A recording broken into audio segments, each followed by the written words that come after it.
भगवान की लीला भगवान ही जाने। जहां साइंस भी फेल हो जाए वो है भगवान। आपने बहुत सारे चमत्कारों और रहस्यों के बारे में सुना होगा, पर आज हम आपको जगन्नाथ मंदिर के कुछ उन रहस्यों के बारे में बताने वाले हैं जिसका जवाब दुनिया के साइंटिस्ट भी नहीं दे पाए। आज भी हमारे देश में कई सारे ऐसे लोग हैं जो भगवान को नहीं मानते और आए दिन बयानबाजी करते रहते हैं, पर उनके पास भी इन रहस्यों का कोई जवाब नहीं होता।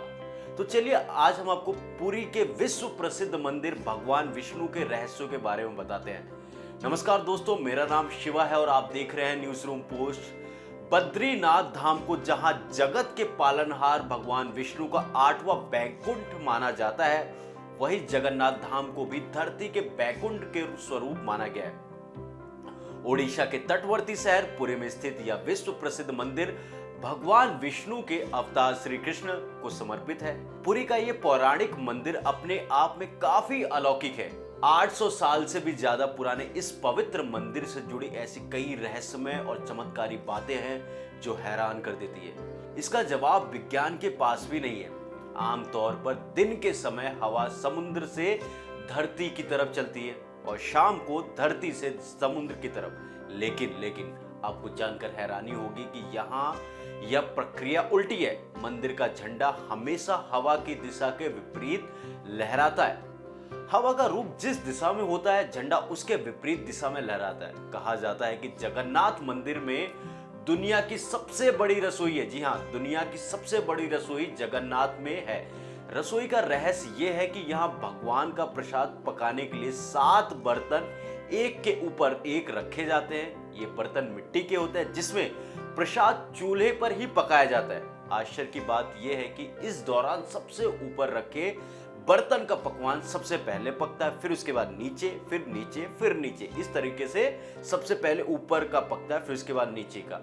चाहे और यहां तक ये भी कहा जाता है इसमें करीब 500 रसोई घर होते हैं और 300 सहायिका, यानी कि 800 से 900 लोग मिलकर यहाँ पे एक तरीके से भगवान का पकवान बनाते, प्रसाद बनाते और लाखों की संख्या में भक्त वहां जाते हैं और कभी भी वहां का प्रसाद वेस्ट नहीं होता और कभी ये कम नहीं पड़ता। मंदिर के बंद होते ही प्रसाद भी खत्म हो जाता है। जगन्नाथ मंदिर करीब 4 लाख वर्ग फीट एरिया में, यानी कि ये बहुत बड़ा मंदिर है। इसकी ऊंचाई 214 फीट है। इस किसी भी वस्तु या इंसान, पशु, पक्षियों की परछाई बनाना तो विज्ञान का नियम है, लेकिन जगत के पालनहार भगवान जगन्नाथ के मंदिर का ऊपरी का हिस्सा विज्ञान के इस नियम को चुनौती देता है। यहाँ मंदिर के शिखर की छाया हमेशा अदृश्य रहती है। यहाँ हर साल 12 साल में जगन्नाथ जी, बलदेव और देवी सुभद्रा तीनों की मूर्तियों को बदल दिया जाता है। नई मूर्तियां स्थापित की जाती है। मूर्ति बदलने की इस प्रक्रिया से जुड़ा भी एक रोचक किस्सा है। मंदिर के आसपास पूरी तरह से अंधेरा कर दिया जाता है। शहर की बिजली काट दी जाती है। मंदिर के बाहर सीआरपीएफ की तैनाती कर दी जाती है। सिर्फ मूर्ति बदलने वाले पुजारी को मंदिर के अंदर जाने की इजाजत होती है। और कहा तो यह भी जाता है कि जब ये पुजारी वहां पे भगवान की मूर्ति को स्थापित करते हैं तो वो रेशम की एक पट्टी आंखों पे बांध कर करते हैं, क्योंकि अगर ऐसा कहते हैं कि अगर वो ऐसा नहीं करेंगे वहां पे ऐसा भी कहते हैं कि भगवान के दिल की धड़कन की आवाज सुनाई देती है। अगर उन्होंने उसको सुन लिया या तो वो बहरा हो जाएगा या फिर अंधा हो जाएगा या उसकी मौत हो सकती है।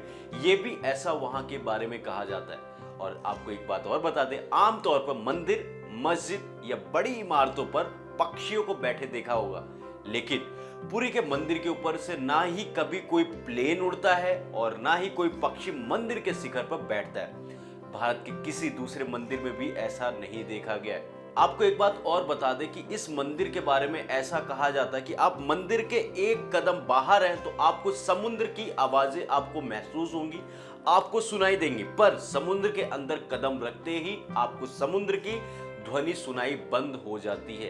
ये भी ऐसा वहां के बारे में कहा जाता है। और जो भक्त वहां पर गए हैं उन्होंने इस चीज को महसूस किया है और उसके बारे में विज्ञान आज तक उसके बारे में बता नहीं पाया। उसके बारे में ये कहा जाता है कि हनुमान जी को इसका श्रेय दिया जाता है, क्योंकि 3 से 4 बार भगवान विष्णु को सोते हुए जो पानी की लहरें थी, आवाजें थी, उसने एक तरीके से उनकी नींद को भंग किया था। फिर हनुमान जी को गुस्से आने के बाद उन्होंने समुद्र के ऊपर अपना गुस्सा दिखाते हुए उसकी आवाज को रोक दिया था, क्योंकि पवन पुत्र हनुमान थे और पवन की वजह से ही ये ध्वनि की आवाज आती थी। और ये भी कहा जाता है, यही कारण है कि मंदिर के एक कदम बाहर आपको समुद्र की ध्वनि आती है, पर जैसे ही आप मंदिर के अंदर एक कदम रखते हैं, आपको समुद्र की ध्वनि आनी बंद हो जाती है। अंत में बस इस लाइन के साथ ये कहना चाहेंगे, क्योंकि कई बार सवाल उठता है कि विज्ञान बड़ा है, भगवान बड़े हैं, क्योंकि आप लगातार सवाल होते रहते हैं। अंत में सिर्फ इतना कहना चाहेंगे कि भगवान दाता है, विज्ञान ज्ञाता है, भगवान विद्या है, विज्ञान विद्यार्थी है। इस बोध के लिए बुद्धि विवेक भी भगवान ने दिया है, अतः वह सुप्रीम है। तो ये थी उड़ीसा के पुरी के मंदिर की रहस्यमयी बातें, जिस पर आज तक ना विज्ञान ना ही कोई इसके बारे में, रहस्य के बारे में बता पाया कि ऐसा क्यों होता है। ये थी पूरी जानकारी भगवान विष्णु के उस मंदिर के बारे में। अगर आपको जानकारी पसंद आई है तो वीडियो को लाइक भी कर सकते हैं, शेयर भी कर सकते हैं और देखते रहिए न्यूज़ रूम पोस्ट।